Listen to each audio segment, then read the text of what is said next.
부득불 자랑할진대라는 제목으로 고린도서 11장 말씀 함께 살펴보겠습니다.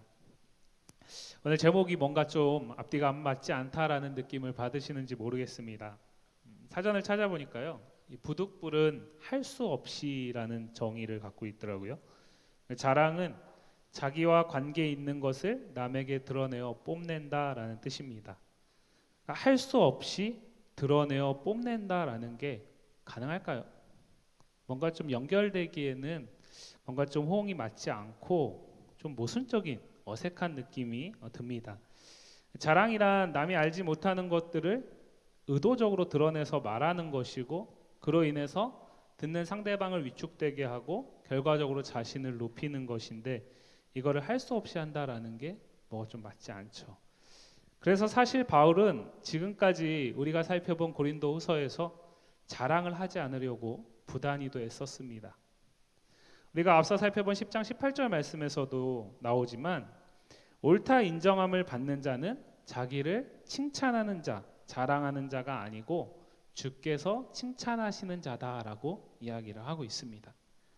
분명히 바울은 자랑하는 것을 피하려 부단히도 애썼습니다. 그런데 오늘 본문에서 바울은 자랑을 할 수밖에 없게 되었습니다. 왜 그럴까요? 또 이러한 바울이 고린도 교회에 자랑하는 것이 무엇일까요? 함께 살펴보도록 하겠습니다. 1절 말씀 같이 한번 읽어보겠습니다. 1절 읽습니다. 시작. 원하건대 너희는 나의 종 어리석은 것을 용납하라. 청하건대 나를 용납하라. 예, 우리가 1절부터 33절까지 빠른 속도로 함께 읽었는데요, 이 안에서 지금 이 말을 이 편지를 전하고 있는 바울의 심경이 혹시 느껴지셨는지 모르겠습니다. 바울은 지금 어떠한 마음으로 어떠한 상태에서 이 11장 말씀을 고린도 교회에 전하고 있을까요? 오늘 1절 말씀에서 바울의 그 마음이 그대로 드러나고 있습니다. 바울은 뭐라고 얘기하죠? 원하건대 청하건대 용납해라.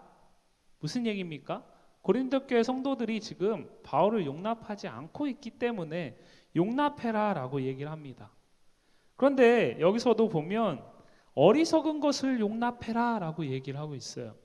자, 어리석은 것을 용납한다라는 게 가능할까요? 어리석은 것은 피해야 되는 것이죠. 좋은 것을 받아들여야 되는 거잖아요. 그런데 어리석은 것을 용납하라고 이야기를 합니다.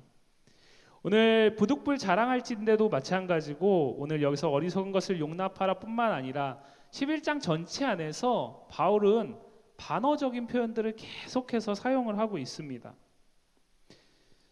그리고 이 안에 고린도 교회를 향한 아쉬움과 짙은 안타까움을 냉소적인 시선 안에 담고 있습니다. 바울을 용납하지 않는 고린도 교회가 안타깝게도 너무나 쉽게 용납하는 이가 있습니다. 그들은 누구입니까? 4절 말씀을 보시면요, 다른 예수를 전파하거나 다른 영을 받게 하거나 다른 복음을 받게 할 때에는 고린도 교회가 어떻게 용납합니까? 신중하게 생각하고 고민해서 용납하는 것이 아니라 너무나 쉽게 아무런 고민 없이 그저 용납한다라는 거죠. 반면 바울과 그 일행이 고린도 교회에 전한 복음은 사실은 성경이 말하는 진짜 예수님이고 진짜 복음인데, 그것이 먼저 들은 고린도 교회 성도들임에도 불구하고 가짜 앞에서 여지없이 흔들리고 있다라는 거죠. 이게 어리석은 것임에도 불구하고 이들을 너무나 쉽게 진짜인 것처럼 받아들인다라는 겁니다. 얼마나 이들의 모습이 어리석습니까? 이러한 고린도 교회를 향해서 바울은 제발 나의 어리석은 것도 그럼 좀 용납해라. 자신이 전하는 것이 정말 어리석은 것이 아니라 자신이 지금 전하는 것이 진짜 복음이고 진짜 예수고 진짜 성령께서 말씀하시는 것이니까 이거를 좀 진짜로 제발 좀 용납해 달라라는 거죠. 5절 이하의 말씀을 보면 당시 고린도 교회 안에서 바울을 대적하던 자들은 바울과 자신들을 비교하면서 스스로를 높였습니다. 자랑했어요. 그로 인해서 결과적으로 바울보다 자신들을 우월한 지위에 놨을 뿐만 아니라 바울이 전했던 복음 자체를 열등한 것으로 여기게 만들어 버렸습니다. 바울은 지금 너네가 어떻게 나를 이렇게 하찮게 대할 수 있어 이렇게 얘기하는 것이 아니라 자신이 전했던 그리스도의 복음이 진짜 복음이 열등한 것으로, 가짜인 것으로 대우받는 것이 너무나 안타까운 것입니다. 표면적으로는 사람 바울을 대적하는 것이지만 사실은 그 바울이 전한 그리스도의 복음을 대적하는 것이기 때문입니다. 구체적으로 여기서 말하는 이 대적자들이 누구인지에 대해서는 학자들마다 견해 차이가 있습니다. 그러나 오늘 본문을 보시면 이들은 크게 두 가지 정도를 얘기한 것 같아요. 바울보다 자신들이 훨씬 더 말을 잘한다.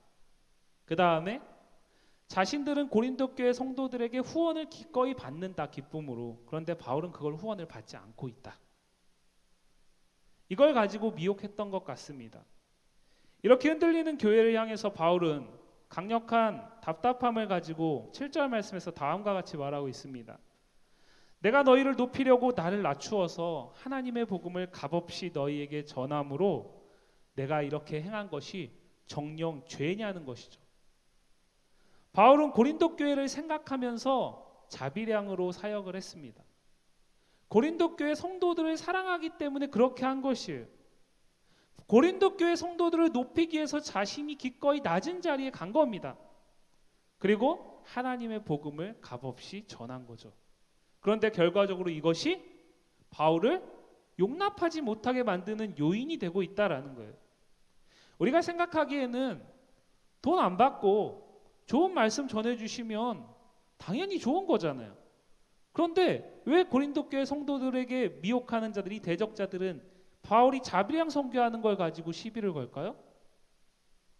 이것은 그 당시에 그리스 로마 사회의 후원 문화에 대한 이해가 좀 필요한데요. 당시에는 이 재화, 물질이 소수에게 집중되어 있었다고 합니다. 그렇기 때문에 물질과 기회와 지위가 필요한 사람들은 자신을 후원해 줄 수 있는, 소위 말하는 재력가를 만나야 되는 거죠. 찾아야 됩니다. 후원을 필요로 하는 사람이 후원자를 찾았습니다. 그래서 후원자가 후원을 결정하게 되면 그렇게 후원을 받은 사람은 이 후원자의 명예를 높여야 할 책임을 안게 되었다라고 말을 합니다. 학자들은 그렇게 이야기를 합니다. 이에 후원을 필요로 하는 사람들이 많은 사회 속에서 고린도 교회와 같이 바울에게 감사함을 가지고 그에게 후원하겠다라고 결정하는데 그것을 거절하는 것은 수치스러운 일로 받아들이는 거죠. 후원을 하려고 하는 사람의 입장에서는. 이런 배경에서 보면 바울이 복음을 전하고 그 가운데 세운 고린도 교회의 후원을 거절하고 자비량을 고집한다는 것은 이러한 문화 속에서 익숙해져 있는 고린도 교회 입장에서는 유쾌한 일이 아니었을 것입니다. 그리고 이 부분을 대적자들은 집요하게 파고들었습니다. 바울이 너희를 수치스럽게 한다라는 거죠. 고린도 교회를 사랑해서 하는 것이 아니라, 고린도 교회를 귀하게 여겨서 하는 것이 아니라 바울이 너희의 호의를 이렇게 무가치한 것으로 수치로 바꿔버리고 있다라는 겁니다. 이에 대해서 바울이 항변하는 거죠. 그게 그렇게 큰 문제냐? 너희가 나에게 복음을 듣고 나와 함께 이 교회라는 공동체 안에서 함께 내가 너희에게 직접 보여준 삶과 그리고 내가 너희와 함께 하는 사역의 모습들을 다 보지 않았냐? 그런데 어떻게 그런 소리에 넘어갈 수가 있냐? 내가 자비량으로 한 것이 정말 죄라도 되는 것이냐? 라고 말을 하는 겁니다. 이 오해를 푸는 가장 쉬운 해결책은 무엇일까요? 바울이 그냥 후원을 받는 거죠. 바울이 그냥 후원을 받으면 이 문제는 너무나 자연스럽게 해결이 됩니다. 그런데 바울은 어떻게 합니까? 12절 말씀입니다. 같이 읽습니다. 시작. 나는 내가 해온 그대로 앞으로도 하리니 기회를 찾는 자들이 그 자랑하는 일로 우리와 같이 인정받으려는 그 기회를 끊으려 함이라. 바울 참 고집이 세죠. 바울 어떻게 얘기합니까? 나는 지금까지 내가 해온 그대로 앞으로도 너희에게는 그렇게 할 거다라고 얘기를 해요. 왜 그럴까요? 다시 앞에 사회적 관습을 생각해 보면 바울이 만약에 후원을 받습니다. 고린도 교회의 일부 재력을 가진 자에게 후원을 받습니다. 그러면 바울에게 어떤 책임이 있죠? 그 후원자의 명예를 높여야 할 도의적인 책임이 있는 거죠. 그렇게 되면 어떤 문제가 생길까요? 바울이 전하려는 하나님의 복음이 신실하게 전해지기 어려운 상황 가운데 처하게 됩니다. 쉽게 얘기하면 받고 나면 그것을 준 사람에게 함부로 대할 수 없게 된다라는 겁니다. 그렇기 때문에 바울은 그렇게 하지 않겠다라고 얘기를 하는 거예요. 나아가서 그렇게 쉽게 타협해 버리게 되면 지금 바울을 대적하는 대적자들과 자신의 차이가 없어지게 되잖아요. 그죠? 그래서 대적자들이 결국에는 똑같이 인정받으려고 하는 그 기회를 주는 빌미가 되게 되니까 그거를 끊어버리겠다라고 얘기를 하는 겁니다. 바울은 지금 고린도 교회는 깨닫지 못하고 있지만 이들은 거짓 사도이고 지금은 광명한 천사로 가장하고 있지만 결국에는 그들의 거짓됨이 만천하에 드러날 때가 분명히 온다라는 거죠. 그렇기 때문에 고집 부리면서 비록 시비가 걸릴지라도 자신의 자비량 선교의 원칙을 고수하겠다라는 겁니다. 고린도 교회에서만 그랬을까요? 그렇지 않습니다. 빌립보 교회에서도 마찬가지입니다. 빌립보 교회에서도 바울은 자비량 선교를 했고 그가 오히려 빌립보 교회 후원을 받았을 때에는 빌립보 교회에서 목양하지 않을 때입니다. 그래서 에바브라 디도 편의 빌립보 교회 성도들이 후원을 보내주잖아요. 바울이 다른 곳에 있을 때. 고린도 교회 안에 있는 한은 바울은 그리스도의 복음을 선명하게 전하고 가르치기 위해서 자비량 선교를 포기하지 않겠다라고 얘기를 하는 겁니다. 한마디로 복음을 위해서예요. 그래서 바울은 지금 이 답답한 자신의 마음과 안타까운 마음을 가지고 고린도 교회에게 이야기하면서 증인을 소환하고 있어요. 10절과 11절 말씀을 보시면 바울은 이렇게 얘기하죠. 그리스도의 진리가 내 속에 있으니 아가야 지방은 고린도에 있는 그 지역을 얘기를 합니다. 그 아가야 지방에서 나의 이 자랑이 막히지 않을 것이다. 이걸 누가 아신다? 하나님이 아신다. 바울은 지금 대적자들의 말도 안 되는 모함 가운데서 여전히 고린도 교회를 향한 자신의 안타까움과 그 아쉬움을 담아서 하나님을 증인으로 소환하고 자신이 진짜 사도다라는 것을 강변하고 있는 겁니다. 하나님이 아신다라는 거죠. 고린도 교회도 알고 바울도 아는 하나님이 아신다라는 거예요. 그러니까 제발 나를 좀 용납해라라는 겁니다. 이어지는 16절 이하에서 바울은 이제 할 수 없지만 어쩔 수 없이 하는 자랑을 시작합니다. 23절부터 27절까지 말씀을 보시면요. 우리가 함께 읽었는데요. 저 말씀에 있는 내용들이 자랑이라고 할 수 있습니까? 저것은 자랑이라기보다는 고난의 기록이잖아요. 자랑은 무엇입니까? 내가 더 나은 무언가를 드러내는 거잖아요. 뽐내는 거잖아요. 그래서 일반적으로 사람들은 무엇을 자랑해요? 잘된 걸 자랑해요. 그런데 죽어라 고생하고 두들겨 맞고 온갖 고난과 고초를 당한 걸 누가 자랑합니까? 자랑하지 않습니다. 일반적으로 사람들이 자랑거리라 여기지 않는 것들이에요. 대적자들은 어떤 걸 자랑했냐면 자신들은 유대인 중에 유대인이다. 히브리인 중에 히브리인이다. 이스라엘 중에 이스라엘이다 라고 자랑을 했어요. 근데 바울은 거기에 대해서 짧게 항변한 다음에 그들이 생각하기에 아 그래 참 부럽다. 대적자들이 생각하기에 아 그래 나는 너처럼 고난당하지 못해서 참 아쉽다라는 생각이 드는 자랑을 하는 것이 아니라 그 대적자들이 듣기에는 전혀 자랑거리가 되지 않는 걸 자랑하고 있는 거예요. 정말 바울이 대적자들보다 나은 게 요만큼도 없어서 말도 안 되는 자랑이라고 할 수 없는 자랑을 하고 있을까요? 아닙니다. 오늘 성경에는 정확하게 나오지 않지만 이 대적자들이 바울을 향해서 말했던 그 자랑에 바울은 정면으로 빌립보서에서 반박하고 있어요. 빌립보서 3장 5절부터 7절까지 말씀을 보면 바울은 이렇게 얘기하죠. 나는 8일 만에 할례를 받았다.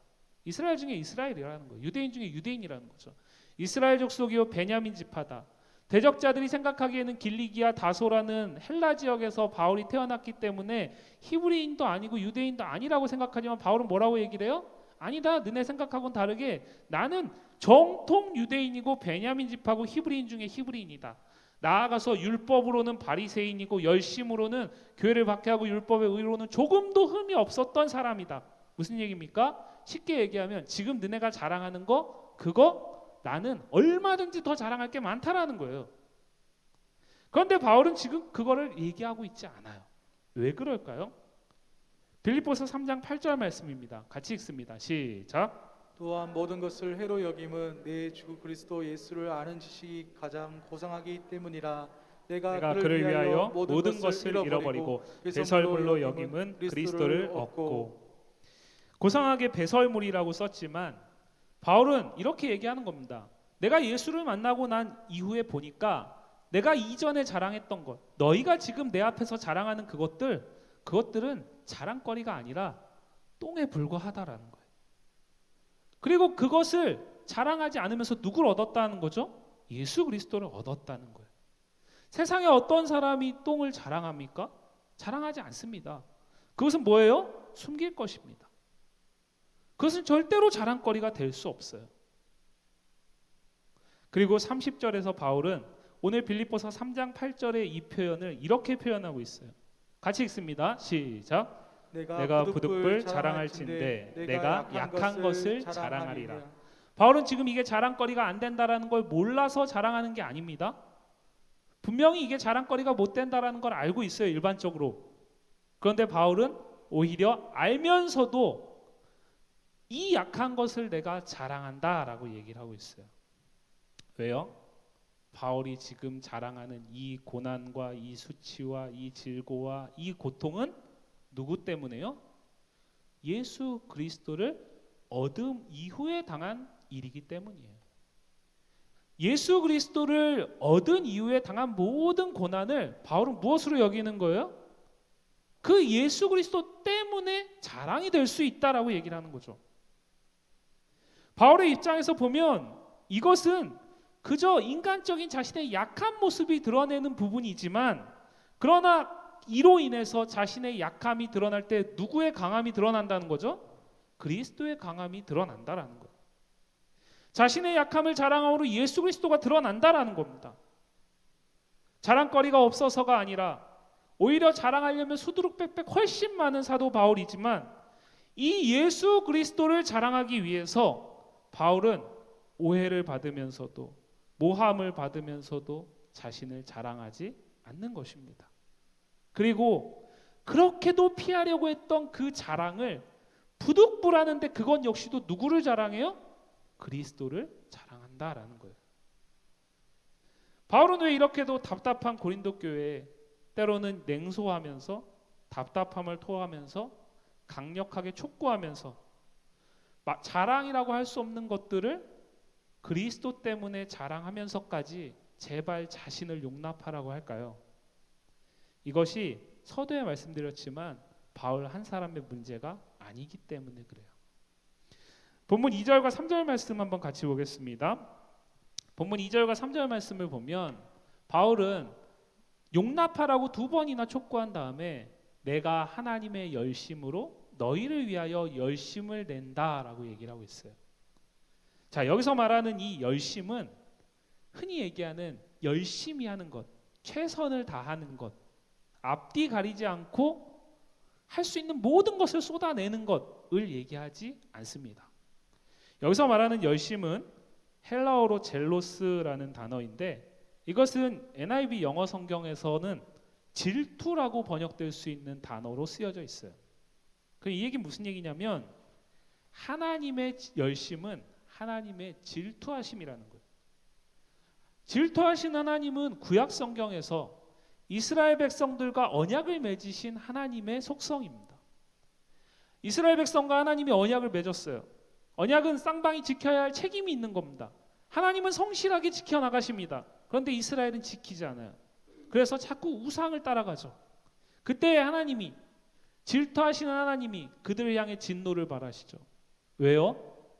이스라엘을 불붙는 사랑으로 여전히 언약 가운데 붙드시고 계시기 때문에 그래요. 바로 그 열심으로 바울은 지금 고린도 교회를 권면하고 있는 겁니다. 지금 바울이 얘기하는 것은 인간적인 발로에서 나온 것이 아니라 그 언약의 하나님의 관계 속에서 먼저는 바울과 그리스도를 언약 가운데 맺어주시고 또 고린도 교회를 바울과 함께 그리스도를 통해서 맺어주신 그 하나님의 언약 안에서 지금 나는 너희를 향해 용납하라고 말하고 있다라는 거예요. 왜요? 거짓 사도들에게 빼앗기기에는 바울이 고린도 교회를 너무나 사랑했거든요. 에베소 교회보다는 짧지만 고린도 교회 역시도 바울이 1년 6개월 정도 체류하면서 목양하고 사역했던 교회라고 학자들은 이야기를 합니다. 그렇게 바울은 오랫동안 체류하면서 사역하지 않습니다. 그런데 그렇게 오랜 시간을 들였다는 것은 그만큼 사랑했다라는 거예요. 내가 사랑하는 고린도 교회가 말도 안 되는 거짓 사도들의 미혹에 넘어가가지고 지금 여지없이 흔들리고 있는 거예요. 하나님이 먼저 이스라엘 백성을 찾아오셔서 언약을 맺으시고 그들과 함께 하시겠다고 약속하셨는데 이스라엘 백성들이 자꾸 우상을 기웃대는 거예요. 흔들리는 거예요. 그때 하나님은 질투하지 않으실 수 없죠. 사랑하니까. 바로 그 사랑으로 바울은 지금 고린도 교회를 향해 일하고 권면하고 있는 겁니다. 나아가서 여기에는 또 한 가지 이유가 있어요. 그거는 무엇이냐면 2절과 3절 말씀 다시 한번 볼까요? 11장 2절과 3절 말씀 보시면 내가 너희를 정결한 처녀로 한 남편인 그리스도께 드리려고 중매함이로다 라고 얘기를 하고 있죠. 바울은 지금 자신을 교회의 신랑 되시는 그리스도와 신부되는 교회 사이에 중매자의 자리에 놓고 있다라는 거죠. 그런데 여기에는 유대의 결혼 풍습에 대한 이해가 좀 필요합니다. 유대의 결혼 풍습에는 결혼 이전에 약혼, 정혼이라는 절차가 있어요. 그런데 그 정혼을 약혼한 이후에 결혼까지 이 딸의 정결함, 그 순결을 지켜야 할 책임이 아버지에게 있었다라고 합니다. 이를 염두에 두고 바울은 지금 고린도 교회를 딸로 그리고 자신을 아버지의 위치에 비유하고 있는 겁니다. 그러면은 바울이 아버지인 바울이 딸인 고린도 교회가 신랑인 그리스도와 결혼하게 될 날까지 이 교회의 거룩함을, 정결함을, 순결함을, 신실함을 지키도록 해야 할 책임이 있다라는 거죠. 그리스도와 교회가 혼인하는 날이 언제입니까? 완전한 영원한 천상교회가 완성되는 주님의 재림이잖아요. 그때까지 바울은 지금 교회를 세운 것에 머물지 않고 그때까지 교회의 교회됨을 지켜내야 할 책임이 있다라는 거예요. 자기에게. 그렇기 때문에 지금 거짓 사도들에게 흔들리고 미혹당하는 고린도 교회 성도들을 내버려 둘 수가 없다라는 거죠. 인간적인 배신감? 아니라는 거예요. 어떤 섭섭함? 아니라는 겁니다. 자신을 만나주시고 자신을 교회되게 하셨던 그 그리스도께서 그리고 그를 통해서 함께 교회된 고린도 교회가 서로 함께 교회된 이후부터 바울에게는 그 책임이 그 직무가 주어져 있다라는 거죠. 이 책임을 방기할 수 없다라는 거예요. 마치 하나님이 이스라엘 백성들이 아무리 언약을 깨려고 애써도 포기하지 않고 결국엔 어떻게 언약을 완성하셨어요? 예수 그리스도를 통해서 완성하신 것처럼 바울이 바로 교회를 그렇게 언약 가운데 지켜내야 할 거룩한 책임이 있다라는 얘기를 하고 있는 겁니다. 그런데 지금 위기라는 거죠. 마치 에덴 동산에서 뱀이 하와를 유혹해서 그 하나님 앞에 범죄함으로 언약이 깨졌던 것처럼 지금 고린도 교회가 신랑인 그리스도와 함께 맺었던 그 언약이 결혼이 완성되기까지 시간이 아직 남았는데 깨질 위기에 처해 있다라는 거예요. 딸이 순결함을 잃게 되면 결혼 언약은 깨지게 되는 거거든요. 그러니까 뭐라고 얘기하는 겁니까? 제발 정신 차리라는 거예요. 제발 내가 전하는 나를 통해서 너희와 함께 혼인을 약속하신 그 그리스도를 용납하고 그 안에서 신실하게 정결을 지켜내라는 거죠. 우리는 분별해야 됩니다. 우리가 사는 이 시대 속에서도 다른 복음의 미혹이 너무나 많이 있죠. 참 복음이신 그리스도 앞에 우리는 스스로 정결을 지켜야 합니다. 왜요? 우리 한 사람 한 사람이 교회니까요. 그리고 우리는 신랑 되신 그리스도와 혼인관계를 맺었기 때문에 그래요. 그렇기 때문에 우리는 지켜야 됩니다. 나아가 오늘 바울의 이 불붙는 사랑은 이 불붙는 사랑 가운데 질투를 따라 행한 것이 무엇으로 나타났는지를 보셔야 돼요. 오늘 본문 28절과 29절 말씀인데요. 같이 한번 읽어보겠습니다. 시작. 이 외에 일은 고사하고 아직도 날마다 내 속에 눌리는 일이 있으니 곧 모든 교회를 위하여 염려하는 것이라. 누가 약하면 내가 약하지 아니하며 누가 실족하게 되면 내가 애타지 아니하더냐. 바울은 지금 이 고린도 교회 안에 있는 강하고 견고한 사람들을 염려하는 게 아니에요. 연약하고 실족될 상황 가운데 처해 있는 사람을 염려하는 거예요. 그런데 바울이 이걸 뭐라고 얘기하고 있죠? 모든 교회를 위한 염려라고 얘기를 하고 있어요. 일부를 위한 염려가 아니라 모든 교회를 위한 염려라고 얘기를 하고 있어요. 왜 그럴까요? 그리스도 안에서 한 몸 된 공동체이기 때문에 그런 거죠. 바울이 했던 교회를 위한 염려는 약한 자들, 실족한 자들을 위한 염려로 나타난 것입니다. 사랑하는 성도 여러분, 좀 있으면 고난주간이 찾아옵니다. 그리스도의 고난당하심을 묵상한다는 것은 그저 2000년 전에 예수께서 우리를 위해서 십자가를 지셨다라는 역사적 진실을 다시 기억하는 게 아닙니다. 거기에서 멈추는 게 아닙니다. 오늘 바울이 그 그리스도의 고난으로 인해서 이전에 자신이 자랑하던 것들을 더 이상 자랑하지 않고 오히려 약한 것들을 자랑함으로 그 그리스도를 높였던 것처럼 우리 역시도 그리스도의 십자가의 그 고난이 우리를 영광으로만 인도할 뿐만 아니라 그 가운데 반드시 고난이 함께한다라는 것을 기억하는 겁니다. 그래서 연약하고 실족한 자들과 함께하는 교회 공동체 안에 있는 자들을 가볍게 여기지 않는 거예요. 그들과 함께 한 몸 되기를 포기하지 않는 겁니다. 그리고 나는 분별하고 있지만 혹 분별하지 못하는 연약한 자들이 있다면 함께 회복할 수 있도록 도와야 되는 거예요. 달라스 윌라드라는 신학자가요, 얼마 전에 소천하셨는데 이런 얘기를 했습니다. 현대교회 그리스도인들은 뱀파이어 크리스찬이라고 얘기를 했어요. 뱀파이어가 누구죠? 피를 빨아먹어야 살 수 있는 존재잖아요. 뱀파이어 크리스찬이 뭘까요? 그리스도의 십자가의 보혈만 빨아먹고 산다라는 거예요.